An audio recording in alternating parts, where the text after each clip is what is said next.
Retour sur FAI TV pour évoquer l'événement de la semaine, évidemment, le Grand Prix de France au circuit Paul Ricard au Castellet, le grand retour de la Formule 1 en France, Yves.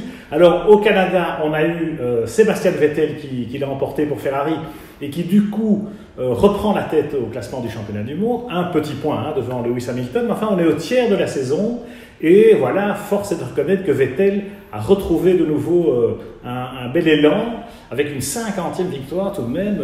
S'il gagne dimanche au Ricard, il va égaler le record d'Alain Prost. Oui, et c'est pas peu dire, parce que Prost c'est vraiment une légende. Et maintenant, bon, Vettel a pris les manettes de ce championnat. On a l'impression qu'il ne va pas les lâcher parce que tant la Ferrari est à l'aise, en tout cas, la Ferrari est à l'aise entre ses mains, lui. Parce que Kimi, avec la meilleure voiture du plateau, fait quoi? Sixième. Donc, bon, on a fait une sieste dominicale comme d'habitude. Mais c'est Vettel qui l'a emporté, prend la tête du championnat.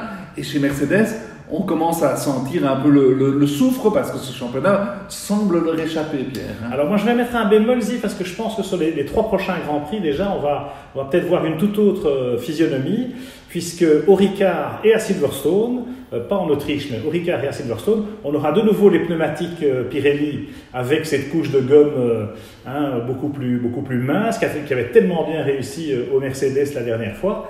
Et je pense qu'on va peut-être être assez étonné de voir que les flèches d'argent vont retrouver les avant-postes assez facilement au Castellet et à Silverstone. Bon, maintenant, c'est vrai que tout le monde progresse, que les autres équipes aussi apprennent à comprendre ce nouveau composé pneumatique, ou en tout cas ce nouveau mélange. Le Ricard, c'est un circuit assez technique, assez complet, c'est quand même plus sinueux que Silverstone ou que ce qui nous attend après, parce que ces pneus-là, on les verra aussi à Spa, à Suzuka.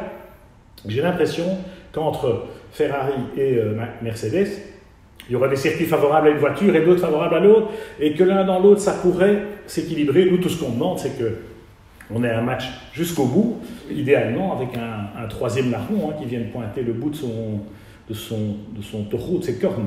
Oui, il y a plein de choses qui peuvent arriver. Nous, on se réjouit, effectivement. Les 3 top teams sont dans un mouchoir de poche. Bottas est tout prêt au championnat. Il doit regretter cette victoire perdue malheureusement par de la malchance à Bakou. Sinon, il serait vraiment tout près des leaders. Mais c'est vrai, les Red Bull peuvent gagner n'importe quel Grand Prix.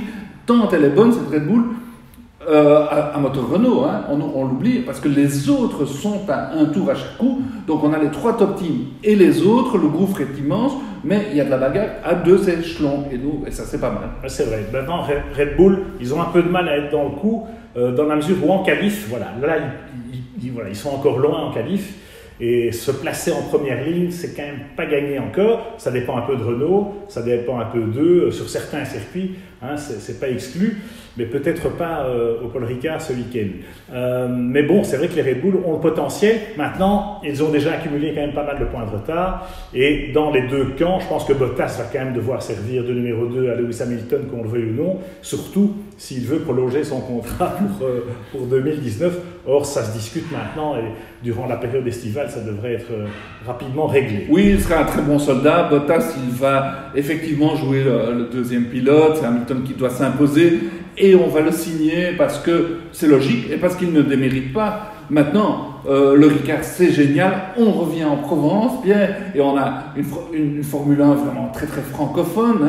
Ça permettra à Ocon, à Leclerc, à Gasly, peut-être à Van Dorn de se mettre en évidence.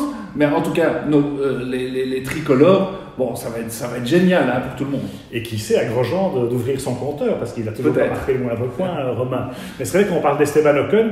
Alors pour tous ces pilotes, c'est sûr que le Grand Prix de France, c'est un rendez-vous incontournable, et ça fait plaisir. Le public sera là, nombreux, vous serez là, et on se réjouit d'assister à cette belle partie de manivelle sur le plateau du Castellet.